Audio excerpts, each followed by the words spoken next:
దేవుడు మంచి చెడ్డల తెలివిని వృక్ష ఫలమును వేశాడు, విశ్వాసాన్ని పరీక్షించడానికి. ఆ తర్వాత అబ్రహాం గారిని పరీక్షించడానికి, అబ్రహాం యొక్క విశ్వాసాన్ని పరీక్షించడానికి దేవుడు తన కుమారుడైన ఇస్సాకుని దహన బలి అర్పించాలని కోరుకున్నాడు. ఆ రోజున అబ్రహాము తన కుమారుణ్ణి ఇస్సాకుని బలి అర్పించడానికి సంపూర్ణంగా సిద్ధపడిన వాడై బలి అర్పించాడు. దేవుడు, అబ్రహాం, నువ్వు నాకు భయపడుతున్నావు అన్న విషయము నాకు అర్థమైంది అని చెప్పాడు. ఆ రీతిగా యోబుకి విశ్వాస పరీక్ష అన్నమాట. యోబు యొక్క విశ్వాసాన్ని దేవుడు పరీక్షిస్తున్నాడు. ఆ పరీక్షలో అపవాది దేవుడి సముఖంలో యోబు విషయమై నేరం నెడుతూ ఉన్నాడు అన్నమాట. అపవాదిని గూర్చి కొన్ని సంగతులు మనం ఈ సమయంలో ఆలోచన చేస్తాం. అపవాది వాని పుట్టుక గూర్చి గ్రంథంలో తెలియజేయలేదు. దేవుడు వాని పుట్టుకను గూర్చి గ్రంథంలో తెలియచేయలేదు. వాడు ఎప్పుడు పుట్టాడు అనేది గ్రంథం తెలియజేయట్లా. అపవాది యొక్క ఉనికిని గూర్చి దేవుడు గ్రంథంలో తెలియజేశాడు. అపవాది యొక్క ఉనికి, వాడి స్వభావం ఏంటి, వాని పని ఏంటి, వాని యొక్క నాశనం ఏ రీతిగా ఉంటుంది అని 3 విధానాల్లో అపవాది గురించి తెలియజేశాడు దేవుడు గ్రంథంలో. మొట్టమొదటిది అపవాది యొక్క స్వభావం ఆలోచన చేస్తాం ఇప్పుడు. అపవాది యొక్క స్వభావం. మన ప్రభు అయిన యేసు అపవాది యొక్క స్వభావం గురించి మాట్లాడాడు. యోహాను సువార్త 8వ అధ్యాయము 40వ వచనంలో, 44వ వచనం, క్షమించండి, అపవాది స్వభావం. అపవాది స్వభావం. యోహాను సువార్త 8వ అధ్యాయము 44వ వచనంలో, మీరు మీ తండ్రి యొక్క అపవాది సంబంధులు, మీ తండ్రి దురాశలు నెరవేర్చగోరుచున్నారు, మీ తండ్రి దురాశలను నెరవేర్చగోరుచున్నారు. ఆది నుండి వాడు నరహంతకుడై ఉండి సత్యమందు నిలిచిన వాడు కాదు.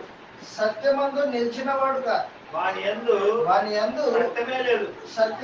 వాడు అబద్ధమాడినప్పుడు తన స్వభావం అనుసరించి మాట్లాడును. వాడు అబద్ధికుడును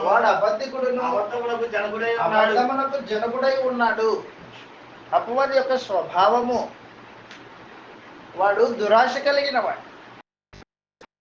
మానవ జాతిని దేవునికి విరోధంగా తిప్పేవాడు. మానవ జాతిని పాపంలో పడివేసి దేవునికి దూరం చేసేవాడు. నరహంతకుడు వాడు. నరులని హత్య చేస్తాడు. నరుని యొక్క ఆత్మ దేవుని నుండి దూరపరిచేవాడు అపవాది. జీవము పోయేటట్టుగా మనుషుల్ని ప్రేరేపించేవాడు అపవాది. నరహంతకుడు. అపవాదికి శరీరం లేదు. అపవాదికి చావు లేదు. శరీరం లేదు, చావు లేదు. మరి ఏమయ్యింది? అది ఆత్మయ్య అయ్యింది. అపవాది ఆత్మ. వాడి యొక్క స్వభావము అబద్ధమాడే స్వభావం. సత్యం వాడు మాట్లాడలేడు. సత్యం మాట్లాడటం వాడికి చేతగా. అబద్ధికుడును అబద్ధమునకు జనకుడై ఉన్నాడు. ప్రకటన గ్రంథము 12వ అధ్యాయము 9-10 వచనాలలో అపవాది నీతిమంతులైన వారి మీద నేరం నెడతాడు దేవుడి సముఖంలో. నీతిమంతుల మీద నేరం నెట్టేవాడు.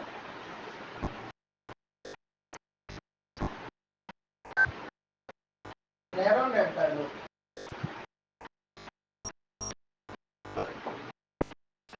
ప్రకటన గ్రంథం 12వ అధ్యాయం 9-10 వచనాల్లో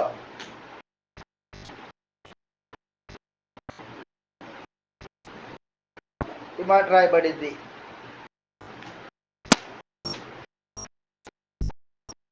ప్రకటన గ్రంథము 12వ అధ్యాయం 9వ వచనంలో కాగా సర్వలోకమును మోసపుచ్చుచు అదన్నమాట.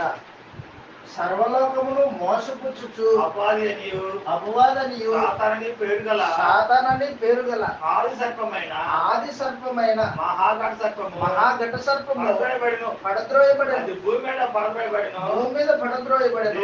దాని దూతలు దానితో కూడా పడద్రోయబడింది. మరి ఒక గొప్ప స్వరము ఇలాగ చెప్పుట వింటిని. రాత్రింపగళ్ళు మన దేవుని ఎదుట మన సహోదరుల మీద నేరం మోపువాడైన అపవాది పడద్రోయబడి ఉన్నాడు. వాడు మోసగాడు, మనుషుల్ని మోసగిస్తాడు. మోసగించి అపరాధంలో పడవేసి దేవునికి దూరం చేస్తాడు వాడు. రెండో వాడు నీతిమంతుల మీద నేరం నెట్టేవాడు, సహోదరుల మీద నేరం మోపువాడు అపవాది. ప్రకటన గ్రంథం 12వ అధ్యాయంలో అపవాదిని గురించి తెలియజేసినప్పుడు పరలోకంలో యుద్ధం కలిగింది అని చెప్పాడు. అది పరలోకంలో కలిగిన యుద్ధం కాదు.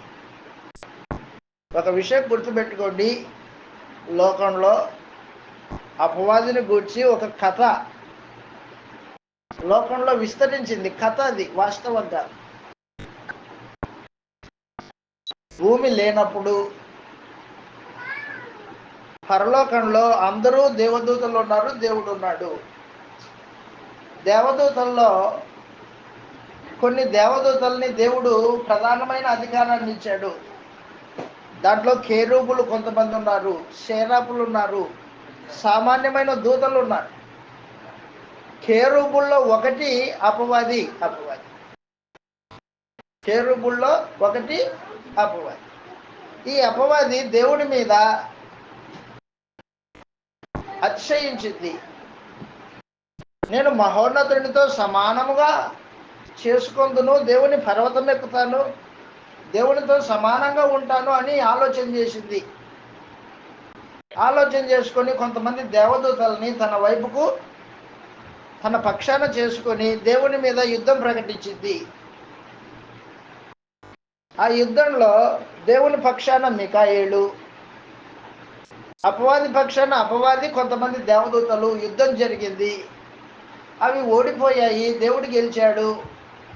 దేవుడు వాటిని భూమి మీదకి పంపించేశాడు. అందుకు భూమి మీద మనుషుల్ని మోసగిస్తుంది అపవాది అని మనుషులు కథ చెప్పారు. కథ వాస్తవం కాదు అది. పరలోకంలో యుద్ధాలు జరగవు. అపవాది దేవదూతలో ఒకటి కాదు. బైబిల్ ఎన్నడే చెప్పలా. అపవాదే. వాడు ప్రారంభం నుండి అపవాదిగానే ఉన్నాడు. దేవదూతల్లో ఒకటి కాదు. దేవదూతలతో కలిసి వచ్చాడు కదా. అవును, కలిసి వచ్చాడు. యోబు గ్రంథం 1వ అధ్యాయం 6వ వచనంలో దేవదూతలతో కలిసి పరలోకానికి వచ్చాడు కదా. వచ్చిన మాట నిజమే, కానీ దేవదూత కాదు. అపవాది దేవదూత కాదు. దేవదూతలకి స్వాతంత్ర్యం ఉండదు. దేవదూతలకి పాపం చేసే అవకాశం ఉండదు. దేవదూతలకి శరీరం ఉండదు. దేవదూతలకి ఏముండదు? ఒకటి, స్వతంత్రం ఉండదు. దేవదూతలకి స్వతంత్రం లేదు. 2, శరీరం ఉండదు. 3, పాపం చేయవు.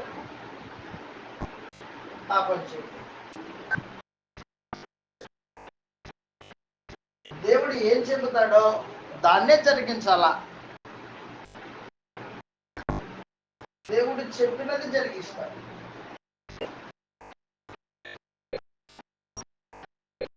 దేవుడు చెప్పినది జరిగిస్తాడు. ఎవరు? దేవదూతలు. శ్వాసత్రం లేదు, శరీరం లేదు. దేవదూతలకి శరీరం లేకపోతే పాపం ఎలా చేస్తాయి? పాపం చేయాలంటే శరీరం ఉండాలి కదా. శరీరం లేని ఆత్మలు పాపం చేయడానికి కుదురుతుందా? కుదరదు. దేవదూతలకి స్వాతంత్రం లేదు. న్యాయాధిపతుల గ్రంథంలో దేవుడు ఇశ్రాయేలీయులకు సంసోను అనే న్యాయాధిపతిని భూమి మీద పుట్టించాడు. సంసోను పుట్టడానికంటే ముందు సంసోను తల్లిదండ్రులు మనోహ భార్య, వారికి దేవదూత ప్రత్యక్షమై, నీ గర్భమున ఒక కుమారుడు పుడతాడు, అతడు నాజీరు చేయబడిన వాడై తన నెత్తి మీద మంగళకత్తి పెట్టని వాడై ఉంటాడు, కాబట్టి నువ్వు ద్రాక్షరసం తాగొద్దు అని మనోహ భార్యకు దేవదూత తెలియజేసింది. ఆ తర్వాత మనోహ భార్య మనోహకు ఈ విషయాన్ని చెప్పింది. అయా, ఒక దేవదూతగా వచ్చింది, ఇలా చెప్పింది. అప్పుడు మనోహ ప్రార్థన చేశాడు, దేవా, మా భార్యకు కనబడిన దేవదూత మరొక మారు కనిపించి పుట్టబోయే బిడ్డ ఎలాంటి వాడు అవుతాడో దయచేసి ఆ విషయాలు నాకు తెలియచేయి అని ప్రార్థన చేశాడు. అప్పుడు దేవదూత వచ్చింది. దేవదూత మనోహ దగ్గరకు వచ్చి విషయాలు తెలియజేసింది. నీకు పుట్టబోయే బిడ్డ ఇశ్రాయేలీయుల్ని రక్షించేవాడై ఉంటాడు, న్యాయాధిపతిగా ఉంటాడు అని చెబితే, అప్పుడు మనోహ ఏం చేశాడంటే, అయ్యా, నీ పేరేంటి అని అడిగాడు. ఎవరిని? దేవదూతను అడిగాడు. నీ పేరేంటి అని అడిగాడు. అప్పుడు దేవదూత, నా పేరుతో నీకేం పని, పేరు చెప్పకూడదు. లేదు, నీ పేరు చెప్పండి, నీ పేరిట మేము బలి అర్పిస్తాము అని మాట్లాడి మనోహ మాట్లాడితే, అప్పుడు దేవదూత అంటుంది, నీ బలి అర్పించేది ఏదైతే ఉందో అది దేవుడికి అర్పించు, నాకు కాదు అని చెప్పేసి. స్వాతంత్రం లేదు దేవదూతలకి. న్యాయాధిపతుల గ్రంథము 13వ అధ్యాయంలో ఈ విషయాన్ని చదువుతాం మనం. 15వ వచనం నుంచి, మనోహ, నీ మాట నెరవేరు తర్వాత అదనమాట, మేము నిన్ను సన్మానించినట్లు నీ పేరేమని యెహోవా దూతను అడుగగా, నీ పేరు ఏమి అని యెహోవా దూతను అడుగగా, యెహోవా దూత, నీవేళ నా పేరు అడుగుతున్నావు, అది చెప్పసక్యం కాదు అనెను. అంతటా మనోహ తీసుకొని అదనమాట రాతి మీద యెహోవాకు అర్పించెను. మనోహయు అతని భార్య చూచుండగా ఆ దూత ఒక ఆశ్చర్యకార్యం చేశాడు. ఎట్లనగా బలిపీఠ మీద నుండి ఆకాశమునకు లేచుచూ ఉండగా యెహోవా దూత ఆ జ్వాలల్లో పరమునకు ఆరోహణమాయెను అని చెప్పేసి. పేరు చెప్పడానికి కూడా అవకాశం లేదు. స్వాతంత్రం లేదు దేవదూతలకి, స్వాతంత్రం లేదు. భోజనములు తిని రండి అని దేవుడు చెబితే భోజనాలు తింటాయి, తినొద్దంటే తినవు. దేవుని మాట ప్రకారంగా జరిగించే దేవదూతలు అన్నమాట వాళ్ళు. అబ్రహాం ఇంటికి దేవదూతలు 3 వచ్చారు. అబ్రహాము దేవదూతలకు ఆతిథ్యం ఇచ్చాడు. భోజనాలు తిన్నాయి. దేవదూతలు భోజనాలు తిన్నారు. అబ్రహాం ఇంటిలో భోజనాలు తిన్నారు. శరీరాలు లేవు కదా, ఎలాగ తిన్నాయి? శరీరాలు లేవు కదా, ఎలా తింటాయి? దేవుడు తన దూతల్ని వాయువులుగాను తన సేవకుల్ని అగ్నిజ్వాలలుగాను చేసుకున్నవాడు. దేవుడు ఏ రూపంలో పంపిస్తే ఆ రూపంలో వచ్చి దేవుని కార్యక్రమాన్ని జరిగించిపోతాయి దేవదూతలు. అంతమేరకే. స్వతహాగా ఆలోచన చేసుకొని ఇది జరిగిద్దాం అది జరిగిద్దాం అనే భావన దేవదూతలకు లేదు, అనే స్వాతంత్ర్యము దేవదూతలకు లేదు. కొర్నేలు ఇంటికి దేవదూతలు వచ్చాయి, మనందరికీ తెలుసు. కొర్నేలు ఇంటికి దేవదూత వచ్చింది. దేవదూత వచ్చి ఏం చెప్పింది? నీవు పేతురుని ఇంటికి పిలిపించుకొని పేతురు చెప్పే మాటలు విని ఆ మాటల యందు విశ్వాసం ఉంచుము, అంతే సమాచారం. అపోస్తలుల బోధ వింటే రక్షింపబడతావు అని చెప్పి వెళ్ళిపోయింది. ఆ బోధ ఏదో నువ్వే చెప్పొచ్చు కదా, పేతురుని ఎందుకు పిలిపించుకోవాలి? స్వాతంత్ర్యం లేదు. దేవదూతలు దేవుడు ఏం చెబితే దాన్ని జరిగిస్తాయి, అంతే తప్ప స్వతంత్రంగా ప్రవర్తించవు. ఆ తర్వాత దేవదూతలకి శరీరాలు లేవు. దేవుడు అనుగ్రహించి ఆ సమయానికి ఇస్తే వస్తాయి, అంత తప్పించి శరీరాలు లేవు. వాటికి శరీరాలు దేవదూతలకి లేవు. అవి ఆత్మలు. దేవదూతలు ఆత్మలు. మత్తయి సువార్త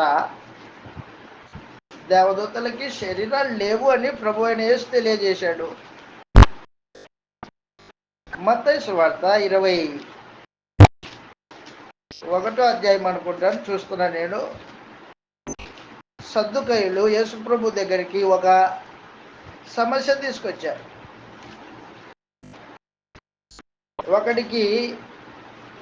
ఒక తండ్రికి 7 మంది కుమారులు ఉన్నారు. ఆ 7 మందిలో పెద్దవాడు పెళ్లి చేసుకున్నాడు అని చెప్పారు. మత్తయి సువార్త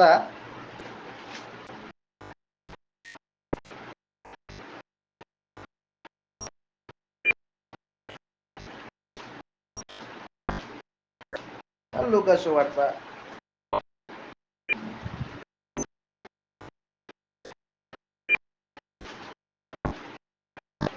సద్దుకయ్యులు యేసు ప్రభువుని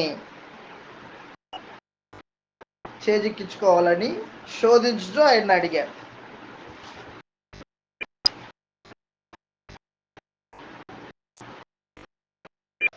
లూకా సువార్త 19వ అధ్యాయం చూడండి ఒకసారి. పరలోకమందలి దేవదూతలకి శరీరాలు లేవు. 20వ అధ్యాయం, క్షమించండి, 20వ అధ్యాయం. లూకా సువార్త 20వ అధ్యాయము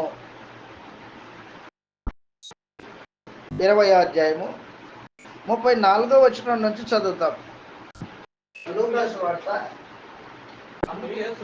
20వ అధ్యాయం 34వ వచనంలో, అందుకు యేసు ఈ లోకము జనులు పెళ్లి చేసుకొందురు, పెళ్లికి ఇయ్యబడుదురు గాని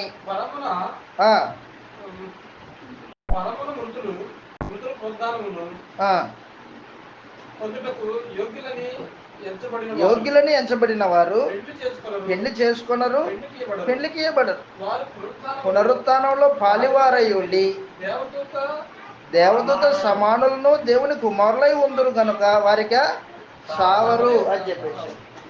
దేవదూతలకి పెళ్లి లేవు, శరీరాలు లేవు కాబట్టి పెళ్లి లేవు. అదనమాట, శరీరాలు లేవు. మరి పాపం చేయడానికి అవకాశం ఉందా? దేవదూతలు పాపం చేయడానికి అవకాశం లేదు. శరీరం ఉంటే పాపం చేయడానికి అవకాశం ఉంటుంది. శరీరమే లేకపోతే పాపం చేసే అవకాశం ఉండదు. శరీరం ఉంటే అతిశయం ఉంటుంది, ఉప్పొంగే స్థితి ఉంటుంది. దేవదూతలకి శరీరాలు లేవు, ఉప్పొంగే స్థితి లేదు, అతిశయించే స్థితి లేదు.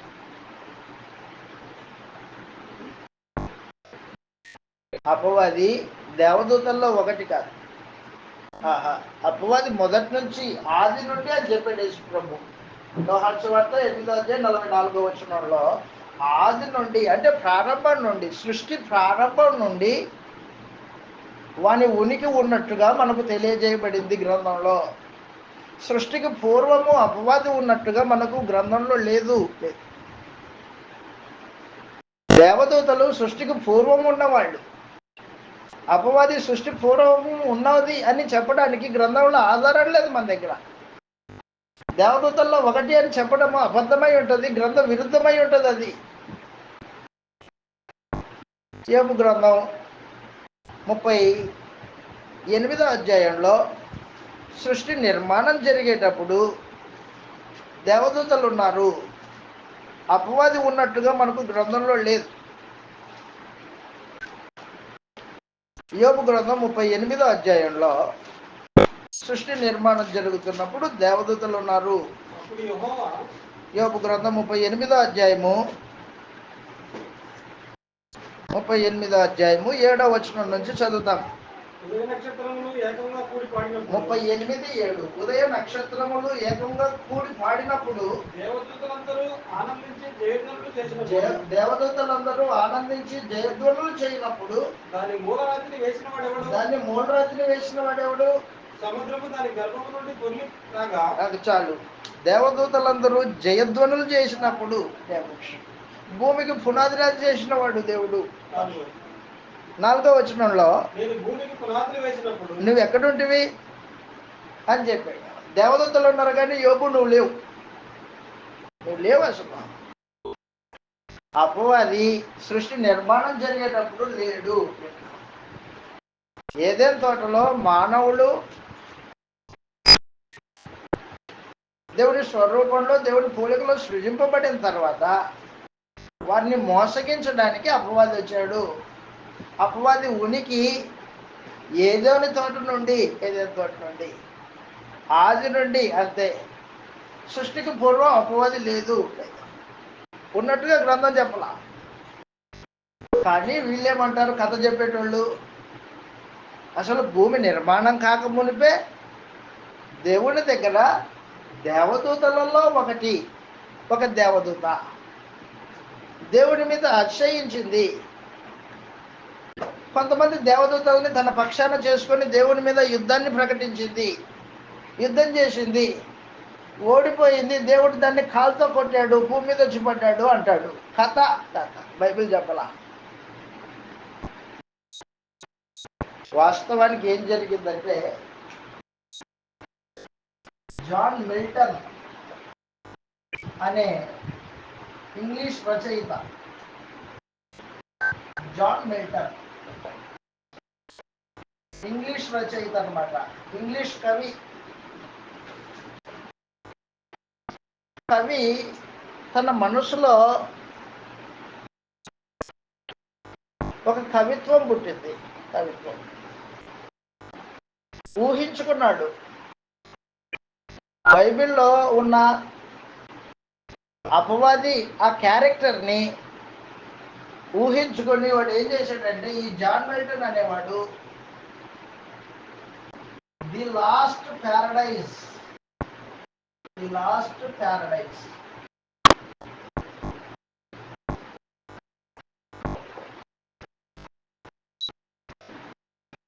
పరలోకాన్ని కోల్పోయిన ఒక దేవదూత అని ఒక పుస్తకాన్ని రాశాడు. ఒక కవిత్వం కల్పించి రాశాడు అన్నమాట. దాంట్లో రాయబడింది ఈ కథ. బైబిల్లో లేదు. జాన్ మిల్టన్ అనేవాడు ఇంగ్లీష్ రచయిత, కవి, ది లాస్ట్ ప్యారడైజ్ అనే ఒక రచనను రాసి దాంట్లో క్యారెక్టర్ని దాంట్లో పెట్టాడు. దాని పేరు ఏం పేరు? లూసిఫర్.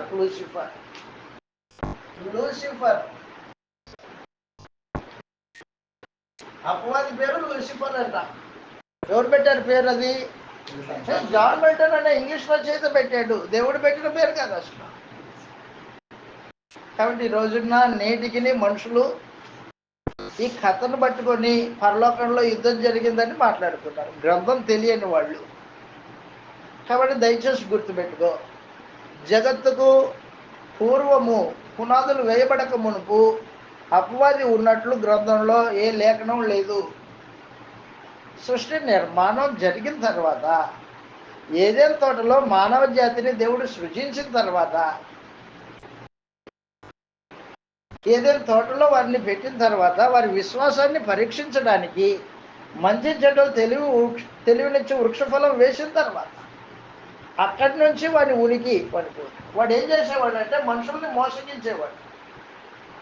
దేవుడికి వ్యతిరేకంగా మనుషుల దగ్గర అబద్ధమాడి పాపం చేయించి దేవుడికి దూరం చేసేవాడు. వాడు పాపం జరిగిన తర్వాత పరలోకానికి వెళ్ళి, ఇదిగో ఆదాం అన్నావు కదా, ఆదాం పాపం చేశాడు.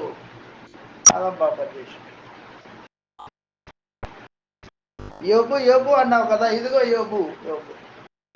అంటే సహోదరుల మీద నేరం నెడతాడు అనమాట. వాడి పని అది.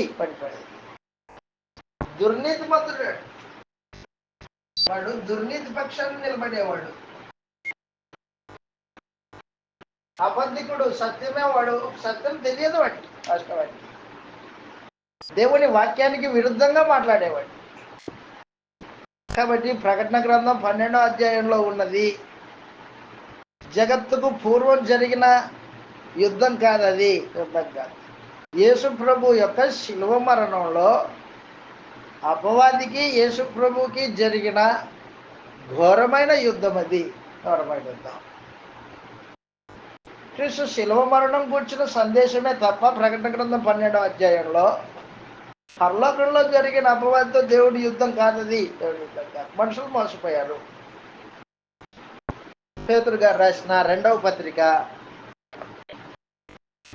మనుషులు లేఖనాలని అపార్థం చేసుకున్నారు.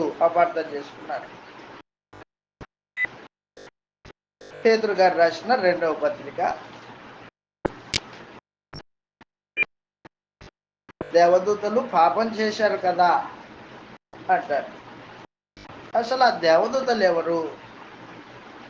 పేతురు గారు రాసిన 2వ పత్రిక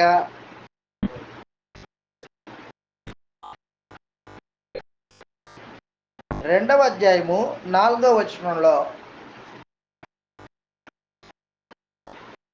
2వ అధ్యాయం 4వ వచనం, పేతురు గారు రాసిన 2వ పత్రిక 2వ అధ్యాయం 4వ వచనంలో ఈ మాట రాయబడింది. దేవదూతలు పాపం చేసినప్పుడు, అదిగో దేవదూతలు పాపం చేసినప్పుడు అనే మాట ఉంది కదా. అంటే ఆ దేవదూతలు అనే మాట ఎవరికి సంబంధించింది? వాస్తవానికి బైబిల్ గ్రంథంలో దేవదూతలు అనే మాట ఒకటి పరలోకంలో ఉండే దేవదూతలకి పలకబడింది. పరలోకంలో ఉండే దేవదూతలకి పలకబడింది. 2,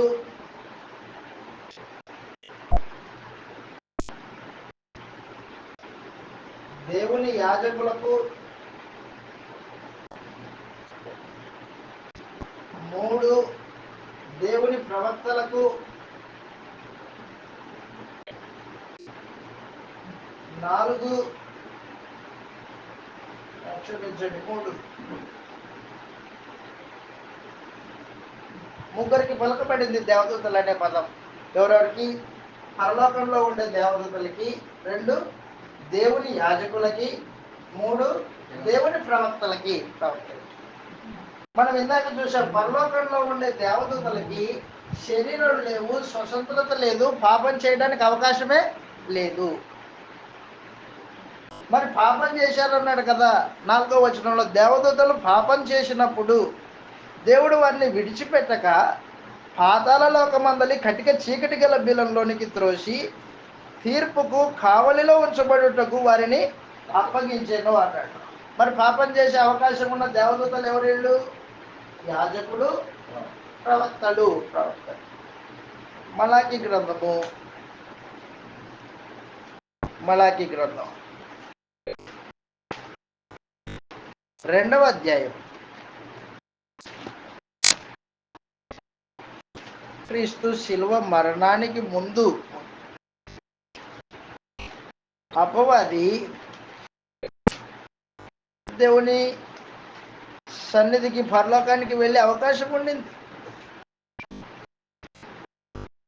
మలాకి గ్రంథం 2వ అధ్యాయము 7వ వచనం చదువుతాం. మలాకి గ్రంథము 2వ అధ్యాయము 7వ వచనంలో యాజకులు సైన్యములకు అధిపతియగు యెహోవా దూతలు గనుక జనులు వారి నోట ధర్మశాస్త్ర విధులను నేర్చుకొందురు, వారు జ్ఞానమును బట్టి బోధింపవలెను. అయితే మీరు మార్గం తప్పితిరి, ధర్మశాస్త్ర విషయంలో మీలో అనేకుల్ని అభ్యంతరపరిచి అదనమాట దేవునితో చేసిన నిబంధనను నిరర్థకం చేసిరి అని చెప్పేసి. కాబట్టి దేవుని దూతలు అని చెప్పగానే ఎవరన్నమాట? వాళ్ళు యాజకులు. దేవుడు వారికి ప్రధానత్వాన్ని ఇచ్చాడు, అందరిలో గుర్తింపునిచ్చాడు. 12 గోత్రాలలో కేవలము లేవీయులు మాత్రమే దేవుడి సముఖంలో సేవ చేయాలా. ఆ లేవీయుల్లో ప్రత్యేకించి మరలా అహరోను కుటుంబకులు మాత్రమే ప్రధాన యాజకత్వం చేయాలా. ఆ ప్రధానత్వాన్ని నిలుపుకోలేదు వాళ్ళు. వారిని గురించి తెలియజేయబడింది పేతురు గారు రాసిన 2వ పత్రిక 2వ అధ్యాయము 4వ వచనంలో. అంతేగాని పరలోకంలో ఉన్న దేవదూతలు కాదు. యూదా రాసిన పత్రికలో కూడా ఈ విషయాన్ని తెలియజేశాడు. యూదా పత్రిక ఒకే అధ్యాయం ఉంటుంది, ఒకే అధ్యాయం ఉంది. ఒకే అధ్యాయము 6వ వచనంలో, యూదా పత్రిక ఒకే అధ్యాయంలో 6వ వచనం అదనమాట. మరియు తమ ప్రధానత్వమును నిలుపుకొనక తమ నివాస స్థలములను విడిచి దేవదూతలను మహాదినమున జరుగు తీర్పు వరకు కటిక చీకటిలో నిత్య పాశములతో ఆయన బంధించి భద్రం చేసెను. చాలు. ఎవరి గురించి చెప్తున్నాడు అనమాట? ప్రధానత్వము నిలుపుకొనని వాళ్ళు. ఎవరు ప్రధానత్వం నిలుపుకోలేదు? యాజకులు, ప్రవక్తలు. బిలాము ప్రవక్త వాస్తవానికి దేవుని సందేశాన్ని మనుషులకి అందించే ప్రవక్త. కానీ ఏం చేశాడు? బాలాకి ఇచ్చే ధన వెండి బంగారాలకి ఆశపడ్డాడు. దేవుడిచ్చిన ప్రధానత్వాన్ని నిలుపుకోలేదు. బిలాం నిలుపుకోలే, దుర్బోధ చేశాడు. దేవుని ప్రజలకు వ్యతిరేకంగా బాలాకుని ప్రేరేపించాడు. వెండి బంగారాల కోసం ఆశించాడు. అబద్ధ ప్రవక్తలు. దేవుడిచ్చిన అవకాశాన్ని దుర్వినియోగం చేసుకున్నవాళ్ళు. వాళ్ళ గురించి మాట్లాడిన మాటే తప్ప పరలోకంలో ఉన్న దేవదూతల గురించి కాదు ఈ వాక్యము. ఈ మాట పరలోకంలో యుద్ధాలు జరగవు. యుద్ధాలు జరిగేది భూమి మీద మాత్రమే. పరలోకంలో యుద్ధాలు జరగవు. కాబట్టి అపవాది వాడి యొక్క ఉనికి ఆరంభం నుండి, సృష్టి ఆరంభం నుండి ఉన్నట్టుగా మనకు గ్రంథం తెలియజేస్తుంది. వాడి స్వభావం తెలియజేయబడింది. వాడి స్వభావము, వాడు అబద్ధికుడు, అబద్ధానికి జనకుడై ఉన్నాడు. వాడి యందు సత్యమే లేదు. అపవాది వాని దూతలు అన్నాడు కదా. వాని దూతలు అంటే ఎవరు? వాని దూతలు. అపవాది వాని దూతలు అన్నాడు. వాని దూతలు ఎవరంటే, ఎవడైతే దేవుని స్వభావాన్ని విడిచిపెట్టి అపవాది స్వభావాన్ని ధరించుకుంటాడో వాడు వాని దూత అయి ఉంటాడు. మనము ఆదికాండంలో చూసాం. కయ్యూను, హేబేలు. హేబేలు నీతిమంతుడు, విశ్వాసం కలిగిన వాడు, సత్క్రియలు చేసేవాడు. కయ్యూను దుర్నీతిపరుడు, దుష్క్రియలు చేసేవాడు, నరహంతకుడు. అపవాది సంబంధి. యోహాన్ గారు రాసిన మొదటి పత్రిక, యోహాన్ గారు రాసిన మొదటి పత్రిక 3వ అధ్యాయం 12వ వచనంలో కయ్యూను గురించి మాట్లాడుతూ తెలియజేశాడు. ఎవరైతే అపవాది క్రియలు జరిగిస్తారో, ఎవరైతే అపవాది స్వభావం కలిగి నడుచుకుంటారో వాళ్ళు వాడి దూతలు, అపవాది దూతలు. 3వ అధ్యాయం 12వ వచనంలో యోహాన్ గారు రాసిన మొదటి పత్రిక 3వ అధ్యాయం 12వ వచనంలో కయ్యూను దుష్టుడి సంబంధి అయి తన తమ్ముడిని చంపాడు. కయ్యూను ఎవరి సంబంధి? దుష్టుడి సంబంధి. యూదా గారు రాసిన పత్రికలో కూడా మనం కయ్యూను వంటి వారమై ఉండరాదు అని చెప్పాడు. యూదా పత్రిక 1వ అధ్యాయంలో, 1వ అధ్యాయం 11వ వచనంలో, యూదా పత్రిక 11వ వచనంలో,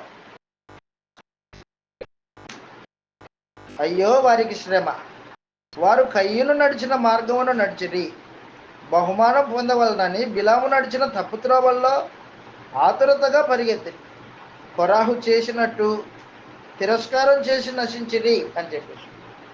కయ్యూను ఏ మార్గంలో నడిచాడు? చెడు మార్గంలో నడిచాడు, అపవాది మార్గంలో నడిచాడు. అపవాది యొక్క స్వభావం కలిగిన వాడై తన తమ్ముడిని చంపేశాడు. నరహంతకుడు. అబద్ధమాడే ప్రతివాడు, పాపం చేసే ప్రతివాడు అపవాది సంబంధే. నువ్వు అబద్ధం ఆడుతున్నావు అనుకో, నువ్వు అపవాది సంబంధివే, అపవాది దూతవి. ఒక రోజున యేసు ప్రభు తన శిష్యులకి తెలియజేస్తున్నాడు, మనం యెరూషలేంకి వెళ్తున్నాం. యెరూషలేంలో మనుష్య కుమారుడు మనుషుల చేత పట్టబడి సిలువేయబడతాడు, 3వ దినమున తిరిగి లేపబడతాడు అని యేసు ప్రభు తన శిష్యులకు తెలియజేశాడు. తెలియజేస్తే అప్పుడు పక్కనే ఉన్న పేతురు యేసు ప్రభు చేయి పట్టుకొని, ప్రభువా ఇది నీకు దూరమగును గాక అన్నాడు. దూరమగును గాక అనగానే యేసు ప్రభు, సాతానా నా వెనుకకు పోము అన్నాడు. నీవు మనుషుల సంగతులను ఆలోచన చేస్తున్నావు కానీ దేవుని సంగతులను ఆలోచన చేయట్లేదు అన్నాడు. అంటే మనుషుల సంగతులను ఆలోచన చేసేవాడు ఎవరి సంబంధి? అపవాది సంబంధి. దేవుని సంగతులు ఆలోచన చేసేవాడు దేవుని సంబంధి. మత్తయి సువార్త 16వ అధ్యాయంలో ఈ విషయాన్ని చదువుతాం. మత్తయి సువార్త 16వ అధ్యాయం 22వ వచనం నుండి. మత్తయి సువార్త 16వ అధ్యాయము 22వ వచనంలో పేతురు ఆయన చెయ్యి పట్టుకుని, ప్రభువా అది నీకు దూరమగును గాక, అది నీకు ఎన్నడూ కలుగదని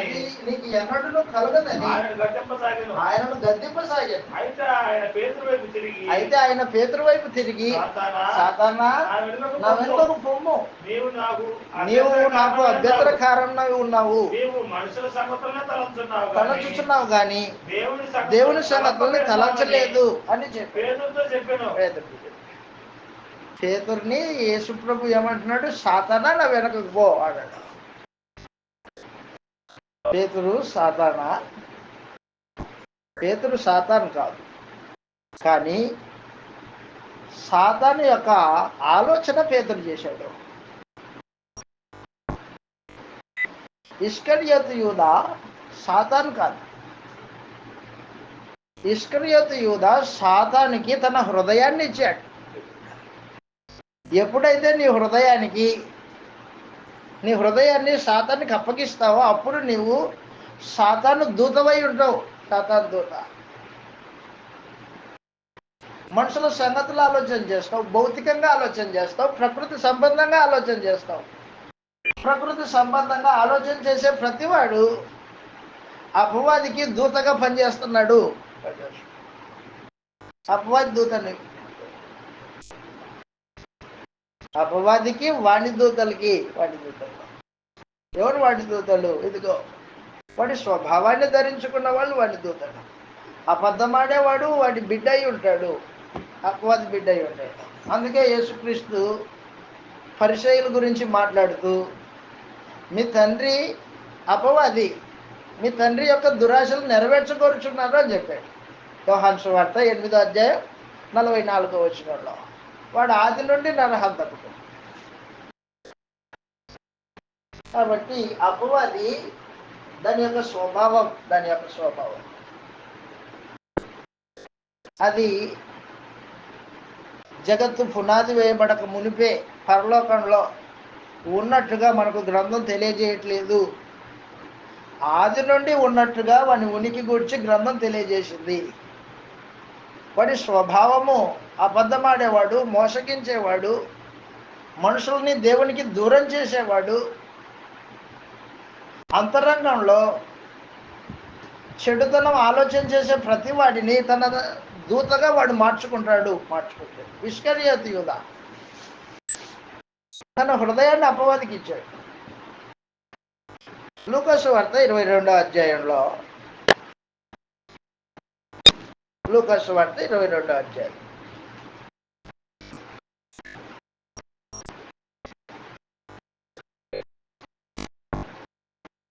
లూకా సువార్త 22వ అధ్యాయంలో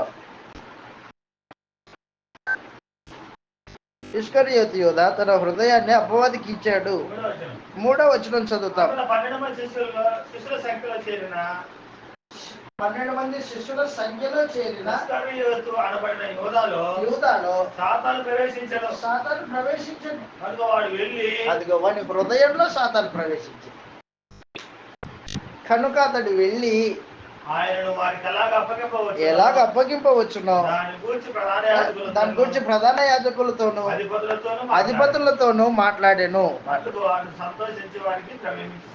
సంతోషించి వానికి ద్రవ్యం ఇచ్చారు. 30 వెండి నాణాలకు అమ్ముకున్నాడు ఇస్కరియోతు యూదా యేసు ప్రభువుని. కాబట్టి అపవాది దాని యొక్క స్వభావం మనం ఆలోచన చేసినప్పుడు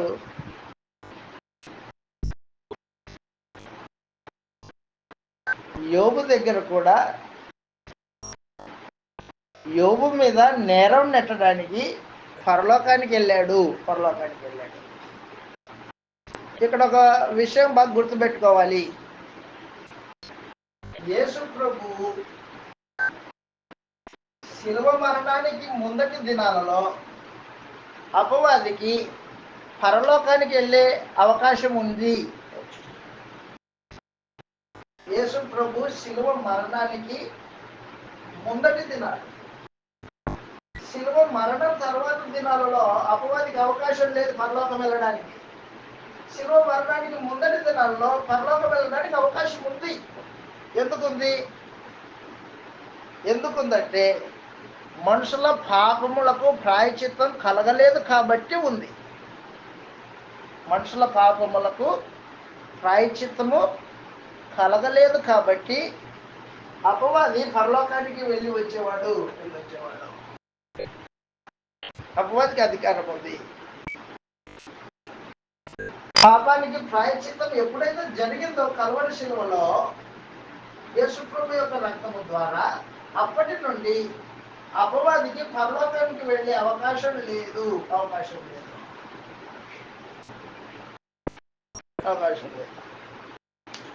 చదువుతాం. ఇలాగ రాయబడింది గ్రంథంలో. హెబ్రీయులకు రాసిన పత్రిక 2వ అధ్యాయము 14వ వచనంలో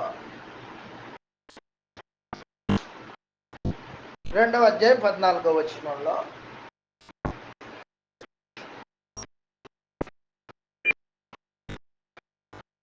కాబట్టి ఆ పిల్లలు రక్తమాంసములు గలవారై ఉన్నందున ఆ ప్రకారమే మరణము యొక్క బలము గలవాడిని అనగా అపవాదిని తన మరణం ద్వారా నశింప చేయుటకును జీవితకాలం అంతా మరణ భయం చేత దాస్యములకు లోబడిన వారిని విడిపించడానికి ఆయన కూడా రక్తమాంసంలో పాలివాడాయను. కాబట్టి క్రీస్తు శిలువ మరణంలో అపవాదిని నశింప చేశాడు. వాడి అధికారాన్ని నశింపజేశాడు యేసు ప్రభు. శిలువ మరణానికి ముందటి దినములలో మనుషుల మీద అపవాదికి అధికారం ఉంది. పాపం చేసిన ప్రతివాడు అపవాది సంబంధే. ఆదికాండం మనం చదువుతున్నప్పుడు చెప్పాను మీకు, మనుషుల్ని పాపం చేయించి దేవునికి విరోధంగా తిప్పి చెరసాలలో బంధించేవాడు అపవాది. అప్పుడు అధికారం ఉంది వాడికి. మత్తయి సువార్త 4వ అధ్యాయంలో యేసు ప్రభు బాప్తిస్మం పొందినప్పుడు యేసు ప్రభువుని శోధించడానికి అపవాది వచ్చాడు. అపవాది వచ్చి ఏమంటున్నాడంటే, మత్తయి సువార్త 4వ అధ్యాయము 5వ వచనం. మత్తయి సువార్త 4వ అధ్యాయం 5వ వచనంలో, అంతటా అపవాది పరిశుద్ధ పట్టణమునకు ఆయన తీసుకొని పోయి దేవాలయ శిఖరమున ఆయన నిలవబెట్టి, నువ్వు దేవుని కుమారుడవైతే కిందికి దూకు, తన దూతలకు ఆజ్ఞాపించును, నీ పాదం ఎప్పుడైనా రాతికి తగలకుండా చేతులతో ఎత్తి పట్టుకొందురు రాయబడి ఉన్నదని ఆయనతో చెప్పాను. అందుకు యేసు శోధింపవలదు, మరొక చోట రాయబడి ఉన్నదని ఆయనతో చెప్పాను. వాడితో చెప్పాను, ఆయన బాగుడుతూ ఎత్తైన ఒక కొండ మీదకి యేసు ప్రభుని తీసుకొని పోయి లోక రాజ్యాలన్నింటినీ చూపించి ఆయన వాటి మహిమను ఆయనకు చూపించి సాగిలపడి నాకు నమస్కారం చేస్తే వీటినన్నింటినీ నీకు ఇచ్చేదనని ఆయనతో చెప్పాడు. ఏం చెప్తున్నాడు అపవాది యేసు ప్రభుతో? నా పాదాలు మొక్కు, ఈ రాజ్యముల మహిమంతా నీకు ఇస్తాను, అధికారం అంతా నీకు ఇస్తాను. దీనికోసమే కదా నువ్వు భూమి మీదకి వచ్చావు పరలోకం నుండి. నా పాదాలు మొక్కు నేను ఇచ్చేస్తా, ఈ అధికారం అంతా నాకు అప్పగింపబడింది. అయితే యేసు ప్రభు అపవాది పాదాలకి మొక్కలేదు. దేవునికి మాత్రమే మొక్కాలని గ్రంథంలో రాయబడింది. మరి ఎవరికే మొక్కకూడదు, సాగిలపడకూడదు, మరి ఎవరికి సాగిలపడకూడదు, దేవుడికి మాత్రమే సాగిలపడాలా. కల్వరి శిలువలో నిన్ను నీ అధికారాన్ని నశింపజేసి నీ తల చితక తొక్కి అధికారాన్ని చేజెక్కించుకుంటాను అని ప్రభు అయిన యేసు అపవాదితో సవాల్ చేశాడు అన్నమాట. అపవాదితో సవాల్ చేశాడు. మొక్కి తీసుకునేది కాదు, తొక్కి తీసుకుంటా అదనమాట. నిన్ని కల్వరి శిలువలో నా పాదాలతో తొక్కి నీ అధికారాన్ని చేజెక్కించుకుంటా అని ప్రభు యేసు అపవాదితో సవాల్ చేసి భూమి మీద ఉన్న దినాలలో యేసు ప్రభు శరీరంలో బ్రతికిన కాలం అంతా పాపాన్ని జయించాడు.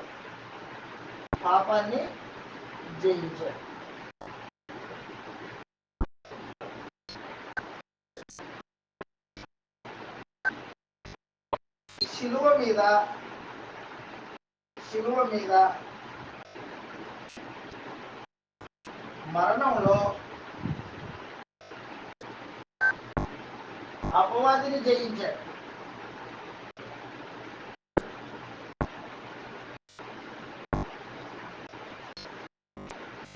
పునరుత్థానంలో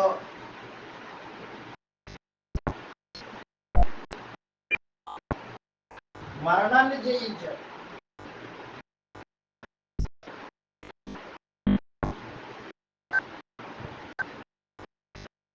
పునరుత్థానంలో మరణాన్ని జయించాడు. ఈ రోజున యేసు ప్రభుని నేను నమ్ముకున్నాను, విశ్వాసం ఉంచాను అని చెప్పేవాడు యేసు ప్రభు యొక్క శరీరంలో, ఆయన శిలువ మరణంలో, ఆయన పునరుత్థానంలో ఏం జరిగిందో తనకు తెలుసుకోకుండా నమ్మేవాడు విశ్వాసమే కాదు. ఆయన అపవాదిని జయించినవాడు, పాపాన్ని జయించినవాడు, మరణాన్ని జయించినవాడు. ఇక మీదట అపవాది నీ చేత పాపం చేయించుకోకుండా, నీవు పాపానికి దాసుడు కాకోకుండా ఉండడానికి అపవాదిని జయించాడు యేసు ప్రభు. కల్వరి శిలువలో అపవాదిని నశింపజేశాడు. మరణ భయం నుండి నిన్ను విడిపించాడు. మరణానికి భయపడినక్కర్లా. పునరుత్థానం ఉంది. పునరుత్థానం వలన మరణాన్ని జయించాడు యేసు ప్రభు. చదువుతాం, ఇలాగ గ్రంథంలో రాయబడింది. వాని క్రియలను వాని చర్యలను యేసు ప్రభువు జయించిన వాడు, లయం చేశాడు. యోహాన్ గారు రాసిన మొదటి పత్రిక, దానికంటే ముందు చూసిన తర్వాత వెళ్దాం అక్కడికి. యోహాన్ గారు రాసిన మొదటి పత్రిక 3వ అధ్యాయంలో 8వ వచనంలో ఈ మాట రాయబడింది. అపవాది క్రియలను లయం చేశాడు యేసుక్రీస్తు. యోహాను రాసిన మొదటి పత్రిక 3వ అధ్యాయం 8వ వచనంలో అపవాది మొదటి నుండి వాడికి ప్రారంభం ఉంది. అపవాదికి ప్రారంభం ఉంది. మొదటి నుండి వాడు పాపం చేయుచున్నాడు కనుక పాపం చేయువాడు అపవాది సంబంధి. అపవాది యొక్క క్రియలను లయపరచుటకై దేవుని కుమారుడు ప్రత్యక్షమయ్యాడు. అపవాది క్రియలు ఏంటి? వాడి క్రియలు అపవాది క్రియలు ఒకటి, మోసం చేస్తాడు, అబద్ధం ఆడతాడు, సహోదరుల మీద నేరం నెడతాడు, వాడు నరహంతకుడు.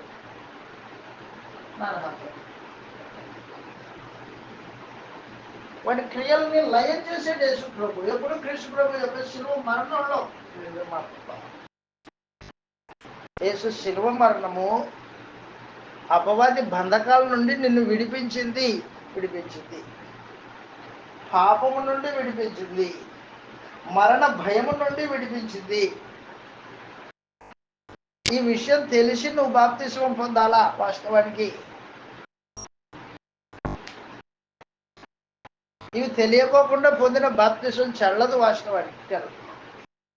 కానీ ఈ రోజున మనుషులు యేసుప్రభుని నమ్ముకొని ఇల్లు వృద్ధి పొందుతుంది, ఉద్యోగం వస్తుంది, భౌతికమైన చూపిస్తున్నారు. అసలు యేసుప్రభు శిలువ మరణంలో అపవాది యొక్క అధికార భ్రష్టత్వం, అపవాదిని ఓడించాడు.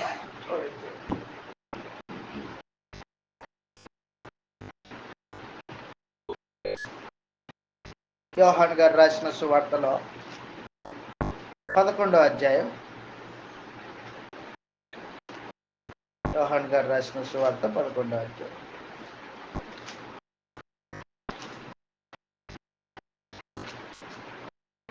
క్షమించండి 12వ అధ్యాయం, యోహాను సువార్త 12వ అధ్యాయం. తన శిలువ మరణం ద్వారా అపవాదిని ఓడించి మనుషుల్ని తన యొద్దకు ఆకర్షించుకునే ఏర్పాట్లు జరిగాయి. 12వ అధ్యాయము 31వ వచనం నుంచి చదువుతాం. యోహాను సువార్త 12వ అధ్యాయము 31వ వచనంలో, ఈ లోకమునకు తీర్పు జరుగుతూ ఉన్నది. ఇప్పుడు ఈ లోకాధికారి బయటికి త్రోసివేయబడును. నేను భూమి మీద నుండి పైకెత్తబడిన ఎడల అందరినీ నా యొద్దకు ఆకర్షించుకుందునని చెప్పాను. తాను ఏ విధముగా మరణం పొందవలసి ఉన్నదో సూచించుచు ఆయన మాట చెప్పాను. తను శిలువ మీద చనిపోతే అపవాదికి తీర్పు తీర్చినట్లు లోకాధికారి తీర్పు పొందాడు. అంతకుముందు వాడు పరలోకానికి వెళ్ళి దేవుని నీతిమంతులైన వారి మీద నేరం నెట్టేవాడు. యోబు పితరుల కాలానికి చెందినవాడు కదా. కాబట్టి అపవాది ఆ కాలంలో దేవుడి సముఖానికి వెళ్ళి నీతిమంతుల మీద నేరం నెడుతున్నాడు. యోబు మీద కూడా నేరం నెట్టాడు. ఏమని నేరం నెట్టాడు? యోబు ఊరికనే నీతిమంతుడై ఉన్నాడా అన్నాడు. యోబు ఊరికనే నీతిమంతుడై ఉన్నాడా? నువ్వు కంచె వేసావు కదా, కాపాడుతున్నావు కదా, అందుకు అతడు నీ యందు భయభక్తులు కలిగి ఉన్నాడు. ఒకసారి కంచె తీసేయి. దయచేసి ఒక మాట గుర్తుపెట్టుకోవాలా. పరమందున్న దేవుడు తాను పర్మిషన్ ఇస్తేనే అపవాది నీ దగ్గరికి వస్తాడు. నీకు శ్రమలు ఇబ్బందులు వచ్చాయంటే దేవుని పర్మిషన్తోనే వచ్చాయి. అవి దేవుని పర్మిషన్ లేకుండా నీ దగ్గరికి రాలేదు. రెండవది, నీకు వచ్చిన శ్రమ నీ విశ్వాసానికి పరీక్షయే తప్ప నిన్ను విశ్వాసంలో నుంచి పడేయడానికి కాదు. నీ విశ్వాసాన్ని బలపరచడానికే శ్రమ వచ్చింది. అపవాది దగ్గర దేవుడు నీ విషయమై నీ విశ్వాసాన్ని రుజువు చేస్తున్నాడు. ఆ రోజున యోబు విషయంలో జరిగింది అదే.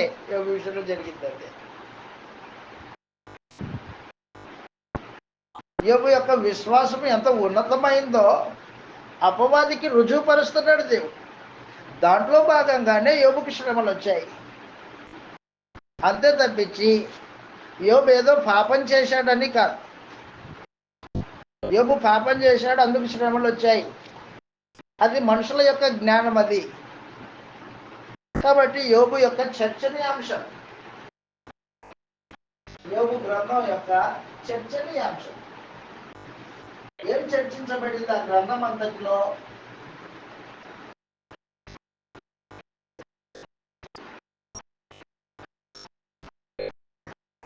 యోబు గ్రంథం యొక్క చర్చనీయాంశం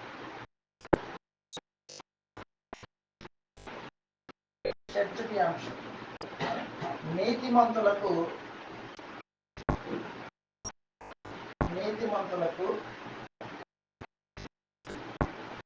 శ్రమలు ఎందుకు వస్తాయి?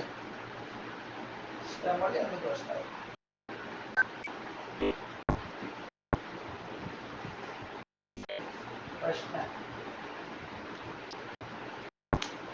నీతిమంతులకు శ్రమ ఎందుకు వస్తాయి? శ్రమలు ఎందుకు వస్తాయి అనేది యోబు గ్రంథం యొక్క చర్చనీయాంశం.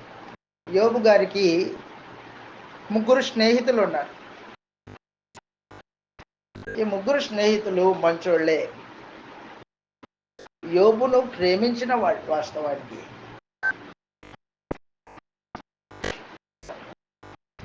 యోబుతో పాటు ఆ శ్రమల్లో యోబును ఆదరించడానికి వచ్చినవారు. యోబుతో పాటు బూడిదలో కూర్చున్నారు. స్నేహితులు యోబుతో పాటు బూడిద వేసుకొని, తల మీద బూడిద వేసుకొని యోబుతో పాటు కూర్చున్నారు. యోబుతో పాటు ప్రలాపించారు స్నేహితులు 3.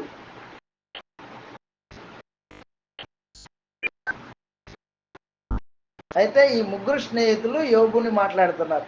యోబు, నువ్వేదో పాపం చేసావు కాబట్టి నీకు ఈ శ్రమ వచ్చింది. దేవుడు పాపం చేసిన వాళ్ళకి శ్రమలు తీసుకొస్తాడు. నువ్వు పాపం చేసావు కాబట్టి శ్రమలు వచ్చాయని యోబు స్నేహితులు మాట్లాడుతున్నారు. యోబు ఏమంటున్నాడంటే, నేనేం పాపం చేయలేదు,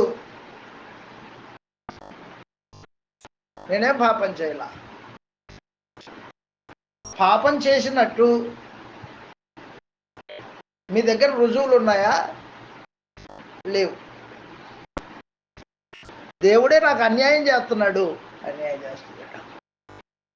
దేవుడే నాకు అన్యాయం చేస్తున్నాడు అని యోబు తన స్నేహితులతో వాదిస్తున్నాడు అన్నమాట.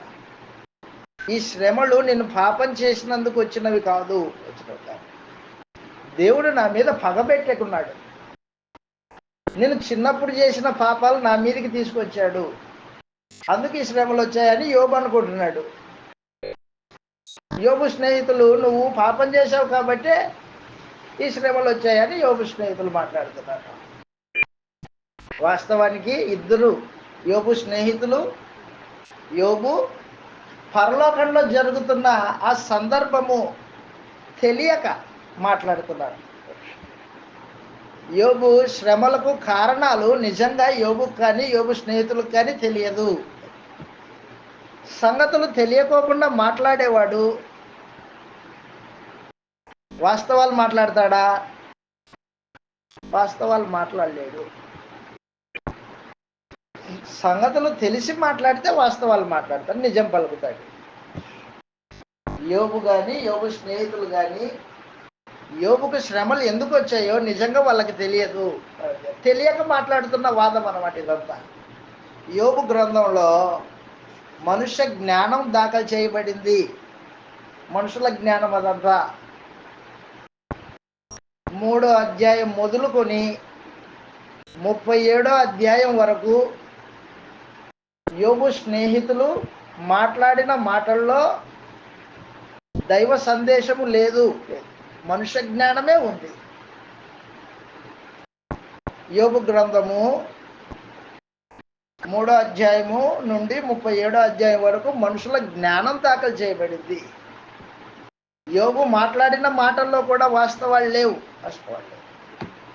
యోబు స్నేహితులు మాట్లాడిన మాటల్లో వాస్తవాలు లేవు. ఎందుకంటే పరలోకంలో దేవునికి అపవాదికి జరుగుతున్న ఈ యోబును గూర్చిన వాదం వారికి తెలియదు. ఎవరికి తెలియదు? యోబుకి తెలియదు, యోబు స్నేహితులకి తెలియదు అన్నమాట. తెలియకోకుండా దేన్నే కానీ మాట్లాడకూడదు. తెలియకపోయినా తెలిసినట్టుగా మాట్లాడేవాడు అబద్ధం మాట్లాడతాడు. నిజంగా తెలుసా యోబు, నీకు శ్రమలు ఎందుకు వచ్చాయి నిజంగా తెలుసా నీకు? తెల్లయ్యా. మరి ఎందుకు మాట్లాడుతున్నావు? యోబు స్నేహితులు, యోబుకు శ్రమలు ఎందుకు వచ్చాయో నిజంగా మీకు తెలుసా? వారికి తెలియదు. ఒక యవనస్తుడు ఉన్నాడు, ఎలీహు అనే ఒక యవనస్తుడు ఉన్నాడు. యవనస్తుడు, వాళ్ళేమో ముసలోళ్ళు, 4 ముసలోళ్ళు, ఒక యవనస్తుడు. ఈ యవనస్తుడు కూడా యోబు మీద నోరు పారేసుకున్నాడు. అతడేమన్నా వాస్తవాలు మాట్లాడా? అతడు కూడా వాస్తవాలు మాట్లాడాడు. కాబట్టి యోబు గ్రంథం చదువుతూ ఉన్నప్పుడు మనం తెలుసుకోవాల్సిన ప్రాముఖ్యమైన విషయం ఏంటంటే, యోబు గ్రంథంలో మనుషుల జ్ఞానమే దాఖలు చేయబడింది, కానీ దైవ సందేశము దాంట్లో లేదు. ఎవరైనా కానీ యోబు గ్రంథంలో ఉన్న వచనాలని చూపించి ఆదివారంలో మెసేజ్ మాట్లాడాడు అనుకో, వాడు అబద్ధం మాట్లాడుతున్నాడు, అది అపోస్తలుల బోధ కాదు, దుర్బోధ. ఎందుకంటే యోబు గ్రంథంలో మనుషుల జ్ఞానమే దాఖలు చేయబడింది. పరిశుద్ధాత్మ ఆనాటి కాలంలో జరిగిన యోబును గూర్చిన సంగతులని రాయించాడు. ఆనాటి కాలంలో మనుషుల జ్ఞానము ఎంత మేరకు ఉంది అని మనం తెలుసుకోవడానికి యోబు గ్రంథం రాయబడింది.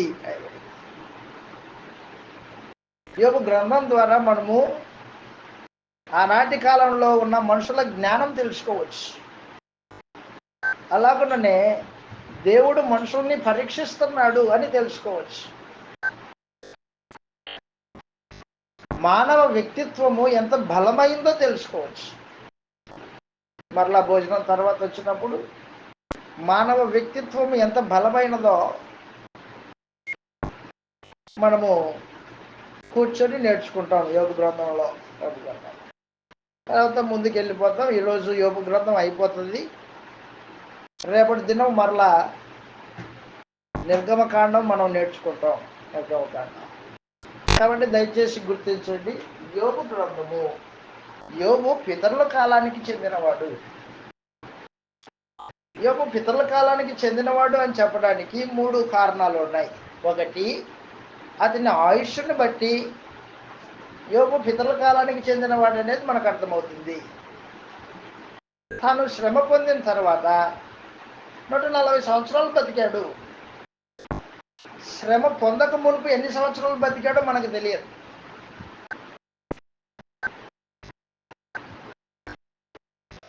యూదులు ఏమని నమ్మేవాళ్ళంటే